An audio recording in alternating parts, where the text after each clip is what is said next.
Welcome to Returning to Soul, a podcast for lawyers and other high achievers seeking deeper meaning, purpose, and fulfillment in their work and lives. My name is Jessie Brown.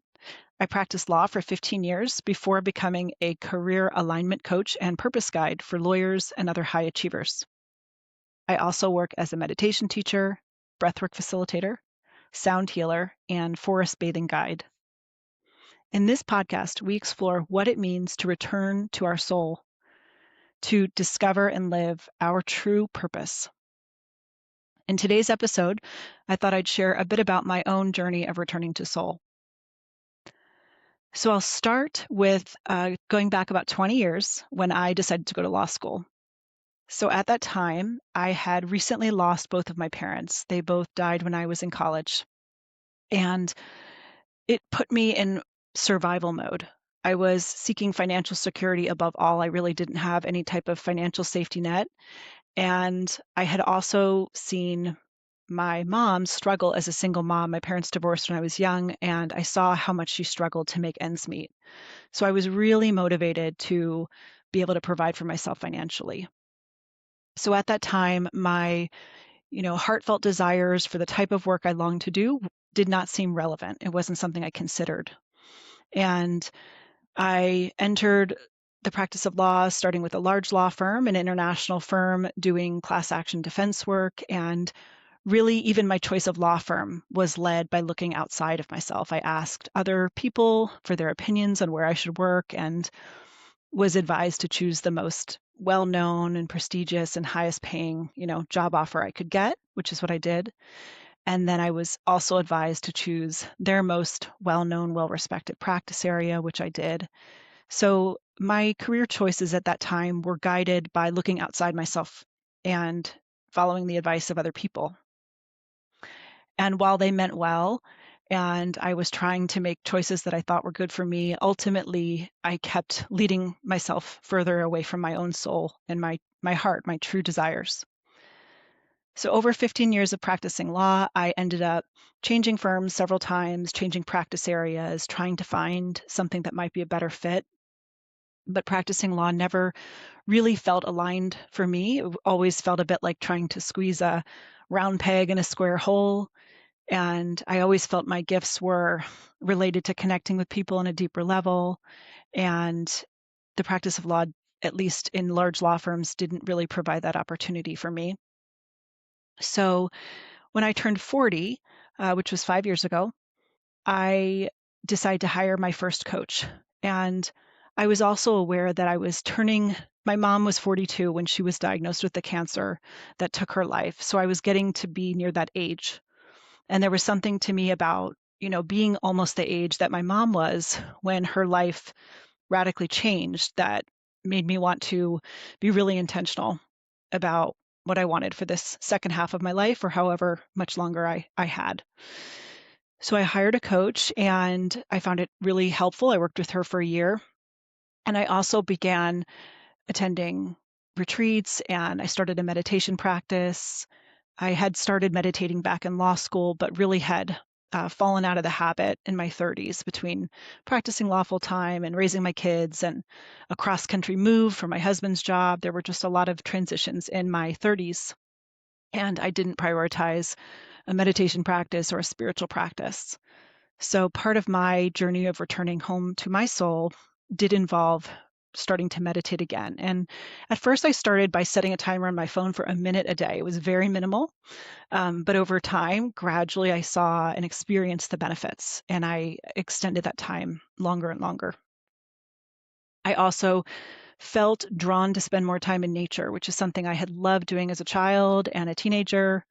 I used to hike and backpack, and I really enjoyed that in camp. I spent a summer camping in the woods when I was 20, so I really enjoyed being in nature, and that was part of my path of returning to my soul, was returning to spending time alone in the natural world. It also meant looking at my friendships and seeing, which ones felt really aligned, which friendships felt inspiring, or made me laugh, or just people that felt good to be around. So I started paying attention to how I felt when I spent time with certain people, or had certain types of conversations. And I started shifting some of the ways I spent my time, some of the things I talked about. I felt the impact of, for example, gossiping and complaining. Those are really common habits.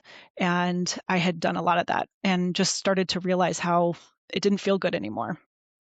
So a lot of things started shifting for me. I also began seeing how I was compensating in my career for my lack of fulfillment by purchasing things that I really didn't need and that didn't provide lasting happiness. So I used to get a bonus at my law firm and then maybe, buy a nicer car or buy a nice purse or some designer shoes or whatever. And there's nothing inherently wrong with those things. But for me, they did not provide lasting meaning, happiness, fulfillment, any of that. And they were kind of keeping me stuck in a lifestyle, needing to work a certain job and earn a certain income to sustain that lifestyle that ultimately wasn't aligned with what my soul wanted. So I started paying attention to some of these habits and shifting them a bit.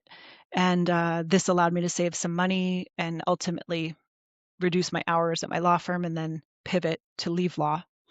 So these were all parts of returning to my soul, but ultimately it was a path of letting go of control. I had a dream when I was in the middle of this process, maybe 4 years ago. I had this dream where in the dream I was in the Virgin River in Zion National Park, and I was clinging to a large boulder that was in the middle of the river, and I was facing against the current. And the current was strong, and water was going into my face, and I was struggling to breathe and just really holding on as tight as I could to that rock so I wouldn't fall off. So I was really in a state of struggle and clinging. And in the vision, in the dream, I heard a voice telling me to let go. And I did. And I felt fear. And as I was falling off the rock into the water, there was a bit of fear. But when I landed in the water, I noticed that my body turned around. I was now going with the current, and I was being supported and guided around various rocks and bends in the river, and I was being carried. And the message was to me that it was time to let go of trying to control life so much. At that time, I tried to control, everyone from my husband, my children, my friends, my family. And part of it was a desire to prevent other people and ultimately myself from experiencing pain. I thought if I could control people's choices, that I could perhaps prevent myself and them from experiencing pain. And with my career, I really thought if I could maintain a certain level of income and have a certain amount of money in the bank, that I could prevent, ultimately bad things from happening. So there was a lot of control. Even how I showed up, my um, everything from my appearance or, the car I drove, things like that. I cared a bit about those markers of status and things. So that was trying to control other people's perceptions of me. And there was just this message that, that effort to control life so much was causing me a lot of suffering, and it was time to let go.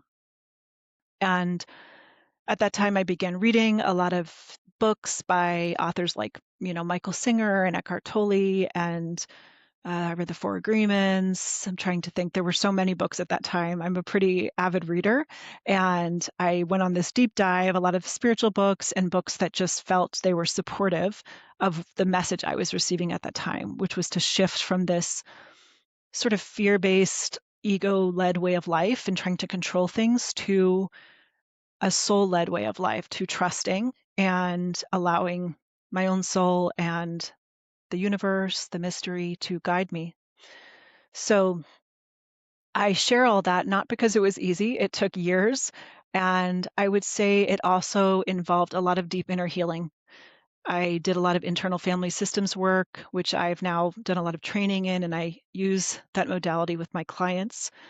And in this model, we look at, these parts of us that are trying to control life as protectors. They are trying to keep us safe. So as I through the help of various teachers and guides and coaches, I began getting curious and getting to know these parts that really wanted to control life, that were afraid to let go, that were afraid to leave my law firm career, my career as a lawyer and my job. So as I, with curiosity and compassion, got to know these parts and their concerns, I touched into a lot of old wounds from childhood, from when I was a teenager, and when we didn't have enough money when I was a kid, and just a lot of traumatic and scary things that happened in childhood that were still governing my choices in many ways into my 30s and 40s. So getting to know those parts of me, getting to know the underlying wounds and fears that these parts were trying to protect me from experiencing, all of that increased my awareness around what really was driving my choices and how I showed up in life. And this process at times was painful. I spent, quite a bit of time grieving over ways I had abandoned myself and allowed myself to be in situations that were ultimately harmful, because I was scared of making different choices. So this process unfolded over several years of returning to soul. It's still my mission to live evermore a soul-led life, to listen to my own soul to guide me and to guide my choices. I don't know that we ever fully arrive, but it is now something I'm committed to and something I want to honor more and more each day. But I share that story of the river to let you know that if you feel afraid of letting go, it's really normal. I do believe you will be supported. I believe we can trust our soul to guide us. And I do believe there's a higher power out there that is loving, and there's guidance and support for us. But we may not get that messaging in the mainstream culture. It can feel scary. So I want you to know, if that's how you're feeling, you're not alone. I'm here. You can find me. I'm pretty active on LinkedIn and on Substack, and you can reach me through my website, Returning to Soul. But there are lots of people out there who are seeking to transition from that ego-led life to a soul-led life. And you can be in community with them. It's a lot more supportive when we connect with others who are on this path as well.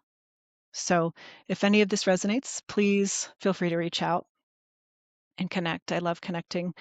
And that's all for now. So thank you for listening, for tuning in. And this is Returning to Soul.